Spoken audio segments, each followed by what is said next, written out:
તો માર્કેટ માસ્ટર્સમાં આપનું સ્વાગત છે। અત્યારે આપણી સાથે માર્કેટ એક્સપર્ટ પ્રકાશ દિવાન જોડાઈ ગયા છે। પ્રકાશજી, સ્વાગત છે આપનું। મારા સહયોગી વિક્રમ પાઠક પણ જોડાયેલા છે। તો ચર્ચાને આગળ વધારીએ। પ્રકાશ સર, અત્યારે માર્કેટ ખાસું વોલેટાઇલ છે। ગમે ત્યારે ગમે કોઈ એક ક્યુઝને પકડી લે છે અને માર્કેટમાં વોલેટિલિટીને ફેસ કરવું પડે છે। એવામાં અત્યારે રણનીતિ કઈ રીતે બનાવી, પોતાના પોર્ટફોલિયોને સેફ રાખવા માટે કઈ ટ્રિક એન્ડ ટિપ તમે આપશો? તો નિશા, સૌપ્રથમ તો એ તમારી વાત બહુ સાચી છે કે માર્કેટમાં જેમ જેમ આપણે નવા હાઈઝની નજીક પહોંચશું, એટલે જૂના હાઈઝની નજીક પહોંચશું અને નવા હાઈ બનાવવાની ચેષ્ટા માર્કેટ કરશે કે અટેમ્પ્ટ કરશે, આ વોલેટિલિટી વધવાની જ છે। એનું કારણ છે કે જેમ તમે આપણે મને લાગે 2% એમાં રેન્જમાં હશું આપણે, જે ઓલ ટાઈમ હાઈ છે એમ, અને એ એટલું નજીક આવ્યા પછી બહુ ક્લિયર લોકોને એવું લાગતું હોય છે કે ઇકોનોમીમાં કોઈ ફેરફાર, કોઈ ફેરબદલ છે નહીં, કોઈ ઇમ્પ્રુવમેન્ટ છે નહીં, બટ માર્કેટ આટલું ઉપર કેમ છે, અને પ્રોફિટ બુકિંગનો જે અંદાજ છે એ થોડોક વધી જતો હોય છે। But my sense is market તમે જુઓ તો બહુ સ્ટોક સ્પેસિફિક એક્ટિવિટી દેખાડી રહ્યું છે, બહુ સેક્ટર સ્પેસિફિક એક્ટિવિટી। આજે તમારે ફર્ટિલાઇઝરમાં ન્યૂઝ આવી એટલે ફર્ટિલાઇઝર અને એગ્રી થીમ વાળી સ્ટોક્સ બધી ચાલતી થઈ ગઈ। ગઈકાલ સુધી તમે જુઓ તો મેટલ્સ વોઝ બૂમિંગ, હવે મેટલ્સમાં બી કરેક્શન યુએસમાં આવ્યું એટલે અહીંયા બી થોડીક સોફ્ટનેસ આવી। કાલ ઉઠીને આઈટીમાં કઈ ઇમ્પ્રુવમેન્ટ આવશે, ફાર્મામાં। સો એ સેક્ટર્સ આર ચેન્જિંગ। તો આપણી સ્ટ્રેટેજી શું હોવી જોઈએ? પહેલી વસ્તુ તો હું દરેક આ ટાઈમ, આ સ્ટેજ આવતી હોય છે ત્યારે યાદ કરાવું છું લોકોને કે નવા હાઈસ પર માર્કેટ આવે, તમારા પોર્ટફોલિયોનો કદાચ નવો હાઈ ના બનતો હોય, ઇન્ડેક્સ તો બનતો હોય, સેન્સેક્સ અને નિફ્ટી નવા હાઈસ પર આવતા હોય અને આપણે બધું ડિસ્કસ બી કરતા હોઈએ છીએ। પોર્ટફોલિયોમાં એવી અમુક વસ્તુ દરેક વખતે હોય છે જે નથી પરફોર્મ કરી શકી, એમાંથી નીકળી જાઓ। એ તમને તક મળે છે કેશ ઊભો કરવાની। કેશ ઊભા કરવાની તક એટલે મળે છે કહું છું, because some stocks have underperformed and they are not going to perform. તમને બી ખબર છે, પણ હવે 70 રૂપિયા લીધેલી વસ્તુ 10 રૂપિયા થઈ ગઈ હોય તો એટલી રાહ ના જોવાય, પણ હવે રાહ જોઈ જ છે તો એવું ના વિચારો કે 10 રૂપિયા છે તો છોડી મૂકીએ આપણે, 10 ના કદાચ 20 થઈ જશે, એવું નથી થતું। Manage your stocks well, in the sense ઓછા સ્ટોક્સ રાખો, 15-20 સ્ટોક્સથી વધારે પોર્ટફોલિયોમાં હોવા બી ના જોઈએ, but book profits and make your portfolio Covid proof. હવે કોવિડ પ્રૂફ કેવી રીતે કરશું એ તમે આપણે આગળ ચર્ચામાં ડિસ્કસ કરશું, કયા સેક્ટર્સ, કયા સ્ટોક્સ, મને એવું લાગે છે એઝ અ થીમ તમે જો પકડી રાખો તો તમારા પોર્ટફોલિયોમાં કોવિડ પ્રૂફ પોર્ટફોલિયો થઈ શકે, એટલે કોવિડની કોઈ નેગેટિવ અસર એમાં ના થઈ રહે। સર, સાથે એક બીજું પર્સપેક્ટિવ ખાસ ઇમ્પોર્ટન્ટ અત્યારે એ બની રહ્યું છે કે જે પ્રમાણે આ સેક્ટર ચર્નિંગ થઈ રહ્યું છે, એમાં આપણે જોઈએ તો આ વખતે લાર્જ કેપ કરતા જે આખું ફોકસ શિફ્ટ થઈ રહ્યું છે સ્મોલ કેપ અને મિડ કેપ ઉપર થઈ રહ્યું છે, આની પાછળ શું ફેક્ટર જોવો છો? અને ખાસ કરીને એક બીજું પાસું પણ આમાં વેઇટ કરી દઈશ કે રિઝલ્ટ જે આપણને Q4 ના આવતા દેખાયા છે, મિડ કેપ અને સ્મોલ કેપના ફ્રન્ટ ઉપર આપણને એક રોબસ્ટ આંકડાઓ આવતા દેખાયા છે। Right, no very very valid point Vikram, તમે બહુ એક બહુ પોઝિટિવ મુદ્દો સિલેક્ટ કર્યો છે અને ઓબ્ઝર્વેશન છે આ।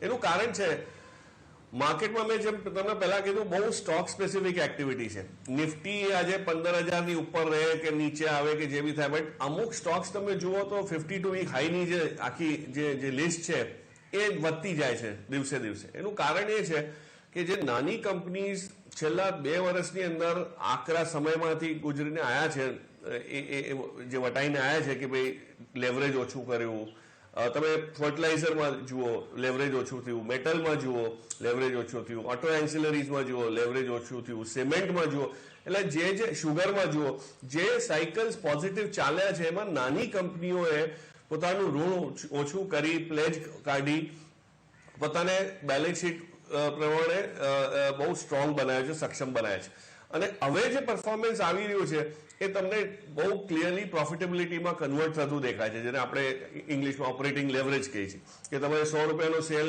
હતો, 200 થયો તો તમારો પ્રોફિટ 100માં 10 નો હતો, પણ 200 પર 20 નહીં પણ 22 નો આવે। So that operating leverage is started coming, અને એ તમને રિઝલ્ટ્સમાં બહુ ક્લિયર કટ દેખાઈ રહ્યું છે। બટ આવતા ક્વાર્ટરના, એટલે આ જૂન એન્ડ ક્વાર્ટરના રિઝલ્ટ કદાચ એવા ના બી બની શકે, તો એમાં બહુ ડિસઅપોઇન્ટમેન્ટ ના હોવું જોઈએ લોકોને અને બહુ અપેક્ષા બી ના હોવી જોઈએ। જૂના માર્ચના ક્વાર્ટરના જે નંબર્સ હતા એ રેરવ્યુ મિરરમાં આપણે જોતા હતા. ગાડી ચલાવતી વખતે આપણે પાછળ જોતા હતા. હવે પાછળનું બધું થઈ ગયું, જે થવાનું હતું, સારું દ્રશ્ય સારો હતો, સીનરી હતી, આ હવે આગળ જોવાનું છે આપણે. હવે આગળ જોશો તો થોડો આંચકો કદાચ આવી શકે because of the slow down. But આપણે તમે જે કીધું સ્મોલ કેપ મિડ કેપમાં હજી બી સ્ટોક સ્પેસિફિક એક્ટિવિટી રહેશે અને એફઆઈઝ ના પૈસા જો બહાર જાય બી વિક્રમ મોટા પાયે, તો એક વસ્તુ યાદ રાખજો, આ કંપનીઝમાં પૈસા છે બી નહીં એફઆઈઝ ના કે જતી વખતે નુકસાન કરી શકે. સેન્ટિમેન્ટલી રબ ઓફ આવશે, માર્જિન કોલ્સ આવશે, સેન્ટિમેન્ટ ખરાબ થાય એટલે બધા લોકો વેચીને ઘરે બેસી રહે.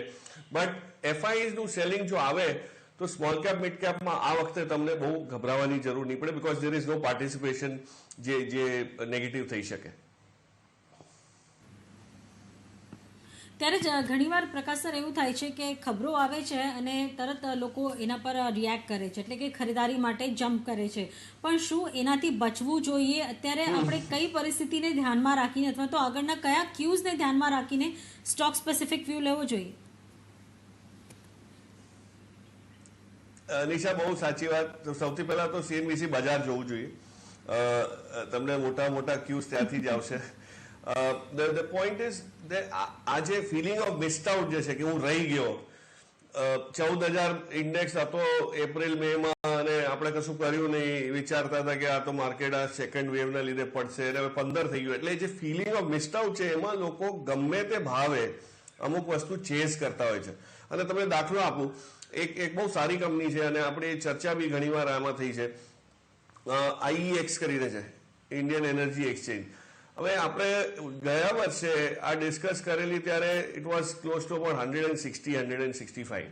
આજે એ જે 400ની ઝોનમાં જયારે આવી છે ત્યારે બહુ એમાં ચર્ચા થાય છે અને બધાને લાગણી એમાં વધી ગઈ છે અને આવું ઇન્ટરેસ્ટ આવી ગયો. સો ઇટ હેપન્સ કે તમને જ્યારે કંપની ડિસ્કવર થાય છે ત્યારે બહુ એમાં અવાજ વધારે હોય છે, નોઇઝ વધારે હોય છે, સોશિયલ મીડિયા પર ડિસ્કશન હોય છે, એમાં પડવાનું નહીં. You should not buy companies or chase momentum. જે ફંડામેન્ટલી બિઝનેસ સ્ટ્રોંગ થતા હોય એમાં તમે પડી શકો, વાંધો નથી. બટ હવે આ બિઝનેસ ઓલરેડી સારું જે ઇમ્પ્રુવમેન્ટ થઈ ગયું છે, ડિસ્કવર થઈ ગયું છે, હવે એના પછી કેટલું ઇમ્પ્રુવમેન્ટ થશે it becomes difficult. So two answer your question કે તમને શું જોવું જોઈએ, જે મિસ્ટેક મોટામાં મોટી લોકો આજે કરે છે કે invest first and then investigate, એ ના કરો. પહેલા તમે જુઓ, ભલે ભાવ થોડોક વધી બી જવા દો. અમુક વાર થાય છે કે આપણે રિસર્ચ કરતા હોય છે, જાણકારી કાઢતા હોય છે, બધું પૂછપરછ કરતા હોય છે, ત્યાર સુધી ભાવ વધી જતો હોય છે, વાંધો નહીં. પણ આપણે ભાવ 50%, 60% વધવાની રાહ જોઈએ છીએ, તો એમાં 5-10% ફેર પડતો હોય તો વાંધો નહીં. બટ તમારી વિઝિબિલિટી કે સર્ટેનિટી જે છે પ્રોફિટની એ થોડીક વધી જાય છે. So buy the right thing, buy less, buy patiently, buy take time to buy, but buy the right quality. Don't buy anything જે ચર્ચામાં છે, આમાં પેલું થવાનું છે, આવું થવાનું છે. અને છેલ્લો મુદ્દો એ છે, don't buy anything on promise, કે આગળ ચાલીને જે થવાનું છે એવું લાગે છે, કંપનીએ કોઈએ એવું મને કીધું છે, એવું બધું નથી. કંપનીના એન્યુઅલ રિપોર્ટમાં છે, કોન કોલમાં છે, કંપની એકચ્યુઅલી આંકડામાં દર્શાવે છે એની ઇન્ટેન્ટ, તો જ કરવાની. બાકી કાળજી રાખો કે આ બધી વસ્તુઓમાં સ્ટોરીમાં નહીં પકડાઈ જાઓ તમે. Don't buy the story, buy the business. Okay sir, તમે વાત કરી જ છે થોડીક એફઆઈઆઈસ ની, તો હવે આ જ ફ્રન્ટે થોડુંક વધારે એનાલિસિસમાં એ સમજવા માંગી છે કે જે પ્રમાણે એમનો આઉટફ્લો થઈ રહ્યો છે એફઆઈઆઈસ નો, સામે ડીઆઈએસ તરફથી આપણે જોઈએ તો છેલ્લા 1 મહિનાથી એક જબરજસ્ત બાઇંગ પણ આવતું દેખાઈ રહ્યું છે. આ પર્સપેક્ટિવને આપ કેવી રીતે જોઈ રહ્યા છો?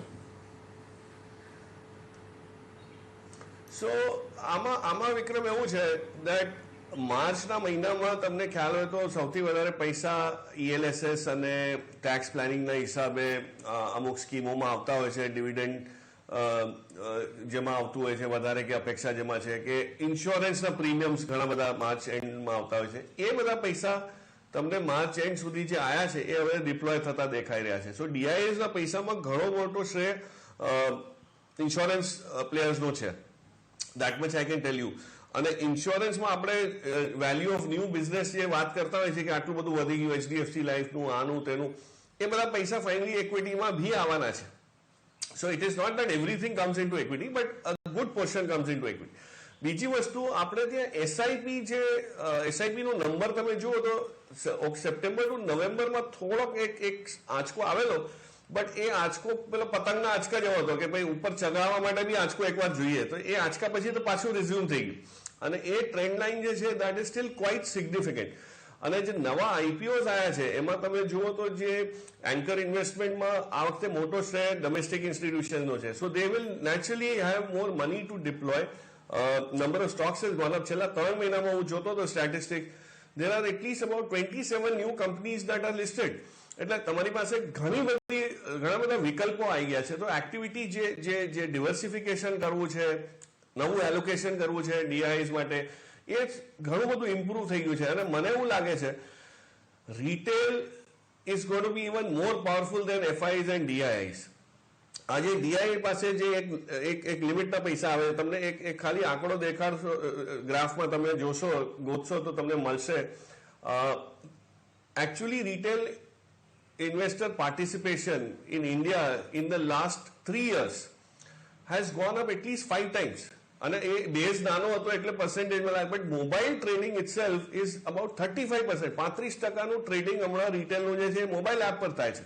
So what is happening is કે એક્સેસિબિલિટી વધી ગઈ છે અને ડીઆઈઆઈઝના પૈસા બી આવશે, રિટેલના બી પૈસા આવશે. એટલે આ તમે જુઓ છેલ્લા 2-3 મહિનામાં વિક્રમ જે ડીપ આવી છે એમાં રિટેલ પાર્ટિસિપેશન આવ્યું દેખાયું જ છે. Of course smart money buys it first, પછી બધા પેલા ફિલિંગ ઓફ મિસ્ડ આઉટ વાળા આવી જાય છે. એ ના થવા દો. Buy the business irrespective of, તમે don't try to time the market is what I was trying to tell. But to answer your question, FI કદાચ પૈસા લઈ જશે બહાર. આપણે એવા સ્ટોક્સમાં રહેવાનું જેમાં બહુ કઈ અસર પડે બી નહીં, કે લોકો નીકળે તો ધોવાણ થઈ જાય સ્ટોક વેલ્યુનું. બટ એફઆઈઝ ધીરે ધીરે કરીને મને એવું લાગે છે કે ઇન્ડિયામાં રહેશે અને વધશે એ લોકોનું બી એલોકેશન, બિકોઝ ઇમર્જિંગ માર્કેટ્સમાં બહુ ઓછી કન્ટ્રીઝ છે જે આ ટાઈપના બહુ ઓછા માર્કેટ છે આટલી પ્રોમિસ અને આટલું સારું પોઝિટિવ એ તમને એન્વાયરમેન્ટ આપતા હોય. ત્યારે પ્રકાશ સર, હવે દર્શકો રાહ જોઈ રહ્યા છે કે હવે પોર્ટફોલિયોમાં કયા સ્ટોક્સનો ઉમેરો કરવો જોઈએ. તમારી પસંદગી ક્યાં, કયા સ્ટોક પર રોકાણની સલાહ? હા, એટલે સવાલ એ જ આવે છે કે લેવું શું છે. આ બધું જ્ઞાન તો ઠીક છે, દરરોજ સાંભળી છે આપણે, બટ યસ. સો જે નિશા પહેલા વાત કરતો હતો કે થીમ એ છે કે કોવિડ પ્રૂફ આપણે કેવી રીતે રહી શકીએ. માર્કેટમાં આપણે આ બધું હલચલ થાય છે, સેકન્ડ વેવ, થર્ડ વેવની બી હવે તો તૈયારી થવા લાગી છે અને વાતો થવા લાગી છે. આઈ થિંક 3-4 સેક્ટર, અને હું દરેક વખતે આ સેક્ટર આપણે શો પર આવું છું ત્યારે સમજાવતો હોઉં છું કે અમુક સેક્ટર તમારે અવોઇડ કરવા પડે even if they are in momentum. So હવે ફોર એક્ઝામ્પલ મેટલ્સમાં આઈ ડોન્ટ થિંક તમારે બહુ મોટા પાયે રહેવું જોઈએ. You should book out of that. So એક વસ્તુ તો એ છે. ઓફકોર્સ સિલેક્ટિવ મેટલ કંપનીઝ જેમાં હજી બી ડીલેવરેજિંગ ચાલુ છે, ઇમ્પ્રુવમેન્ટ બિઝનેસનો છે, એ બધું થઈ શકે. બટ અમુક પોકેટ જે મને લાગી રહ્યા છે, એક તો એક્સપોર્ટ્સ, અને એમાં બી exports of chemicals. I think it's a fantastic distinct sector, because globally જે ડિમાન્ડ છે એ તો રહેવાની છે અને વધવાની છે, અને આપણે ત્યાંથી સપ્લાય જો ઇમ્પેક્ટ રહેશે તો ઘણી કંપનીઝને ફાયદો થશે, રિસ્પેક્ટિવ અહીંયા કોવિડમાં શું થાય છે. સો એમાં પહેલી કંપની મારા ધ્યાનમાં જે આવે છે એ છે નોસેલ.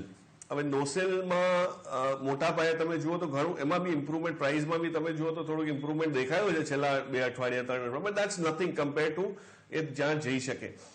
રબર કેમિકલ્સમાં બહુ મોટા પાયે એ લોકોએ એક્સપેન્શન કરી રાખ્યું છે, કેપેસિટી વધારી રાખી છે, બટ યુટિલાઇઝેશન હવે ચાલુ થયું છે. સો એ વસ્તુ, so Nocil is going to do what Deepak Nitrite did for phenol. એટલે જે તમને જે રીતે એમાં કેપેસિટીનો ફાયદો પૂરેપૂરો મળ્યો ટાઈમિંગ વાઇઝ, મને એવું લાગે છે નોસેલમાં તમને મળી શકે. અને બીજું એક ટ્રેન્ડ મને જે દેખાઈ રહ્યો છે કે આઈટી વિલ કમ બેક. આઈટીમાં કોઈ જાતની તકલીફો નહીં આવે. થોડુંક સ્લોડાઉન આવશે અમેરિકામાં, આઈટીના નામોમાં વીકનેસ આવશે તો અહીંયા બી આવશે, બટ જ્યારે બી તમને વીકનેસ દેખાય, અને વીકનેસ આવશે, હું એ જ કહું છું કે વીકનેસ આવશે, હેપીએસ્ટ માઇન્ડ જેવી કંપની લઈ રાખો. એ લોકો જે રીતનું કામ, આજે જ એ લોકો એક કોકોકોલા જોડે એક ઓટોમેશનનું બી એક પ્રોજેક્ટ છે અનાઉન્સ કર્યો છે. હવે આવા પ્રોજેક્ટ જો એ કરી શકશે ઓટોમેશનના, which is automation of repeated customer interfacing labour, એટલે એમાં ઘણું ફેર પડી જતો હોય છે. સો આઈ થિંક એ બહુ મોટા પાયે એક્સપેન્શન ઝોનમાં છે. થોડોક મોંઘો લાગશે તમને, બિકોઝ આપણે 360 નો ભાવ જોયેલો છે, એટલે 760 થોડોક મોંઘો લાગશે, બટ નીચે આવશે ત્યારે આ બધી વસ્તુ લેવાની. અને ત્રીજી વસ્તુ, the third stock I feel that you can look at is more from શું કહેવાય આપણે નોર્મલાઇઝેશન પર્સપેક્ટિવ, કે ભાઈ બધું નોર્મલ થઈ જતું હોય ત્યારે શું લેવું. તો એમાં મને એવું લાગે છે કે થોમસ કુક એક એવી વસ્તુ છે કે જેમ આ બધું લોકડાઉન ને બધું પૂરું થશે, ઇમ્પ્રુવ વેક્સિનેશનના આંકડા બધા સ્ટ્રોંગ આવી જશે, તમને એવું લાગશે કે હવે હું સેફ છું બહાર જઈને.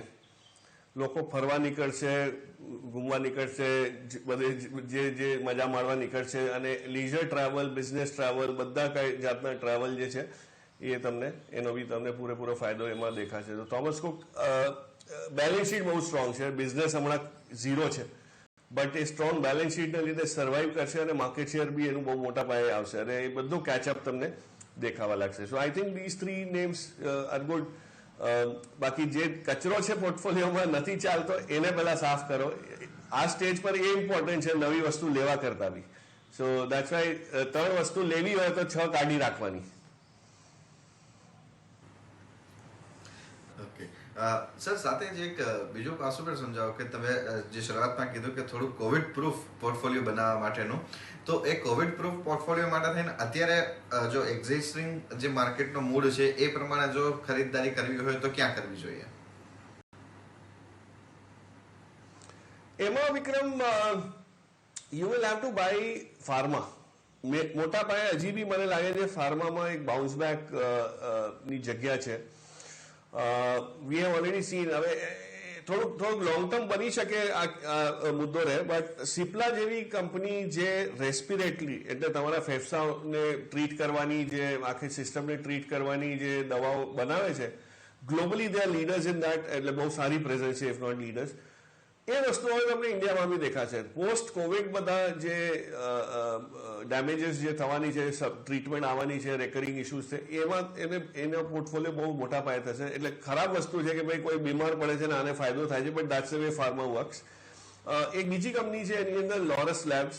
રિઝલ્ટ આવ્યા પછી થોડુંક ડિસઅપોઇન્ટમેન્ટ રહ્યું, બિકોઝ બહુ એક્સપેક્ટેશન વધેલા હતા લોકોના. બટ આઈ થિંક પર્સનલી એ બહુ મોટા પાયે એમાં બી ઇમ્પ્રુવમેન્ટની જગ્યા છે.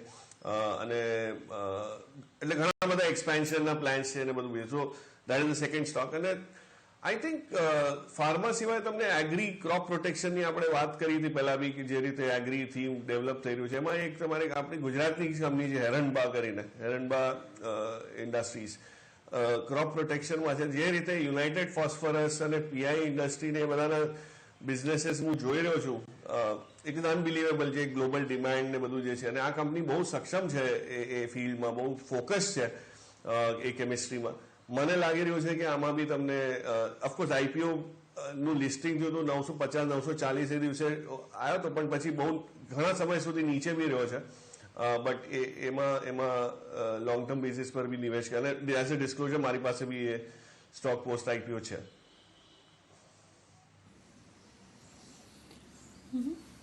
ત્યારે જ ક્યુએસઆર સર્વિસ પર તમે બુલિશ નથી પ્રકાશ સર? કારણ કે તમે જો જે રીતે થોડો લેઝર ટ્રાવેલ થશે તો પહેલાં તો લોકો મોલમાં જઈને અથવા તો બહાર જઈને આઉટસાઇડ ફૂડ ટ્રાય કરવાની પહેલાં કોશિશ કરશે. એ છે નીચે. બટ આ વખતે એક વસ્તુ મને જે એક્સપિરિયન્સ થઈ રહ્યો છે કે લોકોને ખર્ચવાની બી બહુ ચેષ્ટા કરે એવું લાગતું નથી. ઇન્કમ લેવલ્સ પર બી ઘણો માર પડ્યો છે. જોબ્સ પર, કોન્ટ્રાક્ટ્સ પર, ઓર્ડર્સ જે લોકોને આવતા હતા, એટલે એ તકલીફો જે લોકોને છે, they would rather buy a house. હવે લોકો, તમને યાદ રાખજો, રિયલ એસ્ટેટ ત્યારે જ જ્યારે તમને સંકટ દેખાય છે કે ઘર નથી આપણી પાસે અને આટલું મોટું રેન્ટ આપી છે, ત્યારે તમને રિયલ એસ્ટેટની જે ડિમાન્ડ છે વધતી દેખાશે. તો રિયલ એસ્ટેટ એ રીતે વધશે, બટ આ રિટેલ સાઇડ વાળું જે છે મને લાગે છે ટાઈમ લાગશે. અને there is a huge market that is shifted two online. મારા ઘરે હું હમણાં જોઈ રહ્યો છું, ઓન એન એવરેજ 2 દિવસમાં એક પેકેટ તો આવતું જ હોય છે. પહેલા અઠવાડિયામાં કદાચ 10 દિવસમાં આવતું હતું. તો the frequency of buying online has gone up tremendously. એટલે મારા મધર ઇન લો જે કોઈ દિવસ બહાર નતા જતા, ઓનલાઈન નતા લેતા, એ બી હવે ઓનલાઈન ઓર્ડર કરવા લાગ્યા. So you can imagine there are lot of things that are changing. So મોલ્સને એમાં થોડોક સમય લાગશે, આવશે, પણ એ સેકન્ડ ફેઝ ઓફ નોર્મલાઇઝેશનમાં આવશે નીચા. બટ બધું ઓનલાઈન જે વેચાઈ રહ્યું છે એ પહેલા તમને એમાં દેખાશે. એટલે કંપનીઝને ફાયદો થશે, બટ કદાચ મોલ ઓપરેટરને કે રિયલ એસ્ટેટ પ્લેયર્સને એવો ના થાય. રેસિડેન્શિયલ હાઉસિંગ, કમર્શિયલ એ બધામાં ઘણો ફેર પડશે. Not so much in office space, not so much in retail space. Sir, અત્યારે રિસેન્ટ ટાઈમની અંદર તો કોઈ પણ ડિસ્કશનની અંદર જો આપણે PSUsની વાત ના કરીએ તો ડિસ્કશન અધૂરી રહી જાય. રિસેન્ટલી આપણે જોઈએ તો જે પ્રમાણે એક્સિસ બેંકમાંથી સરકાર પેલો જે છૂટીનો હિસ્સો છે એ વેચવા જઈ રહ્યા છે, અને એ સાથે સાથે આપણે જે પ્રમાણે પ્રાઇવેટાઇઝેશન ઉપર અને ડાયવર્સમેન્ટ ઉપરનું ગવર્મેન્ટનું ફોકસ જોઈ રહ્યા છે, આને જોતા PSUsની ઉપર આપનો શું વ્યૂ બની રહ્યો છે sir?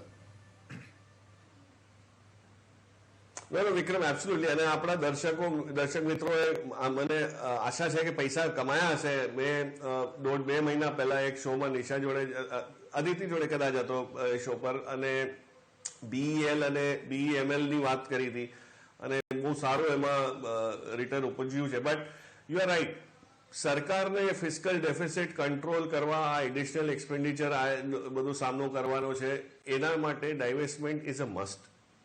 There is no doubt. આજે તમે વિચારો, શૂટીનો જે એક્સિસ બેંકનો સેલ છે, કેટલા વર્ષોથી ચાલતો હતો પેન્ડિંગ, ફાઇનલી આવી ગયો. That is going to happen. તો એમાં BPCL અને કોનકોર આઈ થિંક આર 2 એસેટ્સ જે ઘણી અનલોકિંગ ઓફ વેલ્યુ કરશે. મોટા પાયે કોનકોરમાં તો ઇમ્પ્રુવમેન્ટ ઘણું દેખાઈ ગયું છે ભાવમાં. આપણે 600 ની ઉપર આવી ગયા છીએ. પણ હું ઘણા સમયથી યાદ કરાવું છું લોકોને કે કોનકોરની વેલ્યુ 660 કે જે બી એનો હાઈ છે એનાથી it is far more. But 500 પર લો, 550 પર બી લો, 600 પર બી લેવાય, પણ તમારું રિસ્ક રિવોર્ડ એટલું ઓછું થઈ જાય. But yes, divestment is a big theme. એમાં નાલ્કો, કોનકોર અને BPCL ઓફકોર્સ રહેશે. So you definitely can pick out of that. But PSUs will definitely create value. જે રીતે સ્ટીલ ઓથોરિટી, NTPC, કોલ ઇન્ડિયાનું રીરેટિંગ થઈ રહ્યું છે, ઇટ ઇઝ એવિડન્ટ કે હજી તો આ શરૂઆત છે અને ઘણું બધું થઈ શકશે. ત્યારે પ્રકાશ સર, ઘણું ડિસ્કશન થયું, ઘણી તમે ઇન્ટરેસ્ટિંગ ચર્ચા કરીને, મહત્વના છે કે તમે સ્ટોક સ્પેસિફિક વાત કરી, તે બદલ ખૂબ ખૂબ આભાર. કોઈ ડિસ્ક્લોઝર? આજે જે સ્ટોક્સ ડિસ્કસ કર્યા એમાં અમુક સ્ટોક્સ ક્લાયન્ટ્સને મેં રેકમેન્ડ કરેલા હોઈ શકે નિશા, બટ પર્સનલી આ બધા સ્ટોક્સમાંથી મને જે યાદ આવે છે એમાં Heranba is the only one that is in my portfolio correct. Okay sir, ખૂબ ખૂબ આભાર આ સમગ્ર ચર્ચા માટે, અમારી સાથે ચર્ચામાં જોડાવા અને દર્શકો સુધી આ સ્ટોક ડિટેલ્સ પહોંચાડવા માટે. Thank you so much sir. તો હાલ તો આટલું જ. મને અને વિક્રમ બંનેને આપશો રજા. વધુ અપડેટ માટે જોતા રહો CNBC બજાર. નમસ્કાર.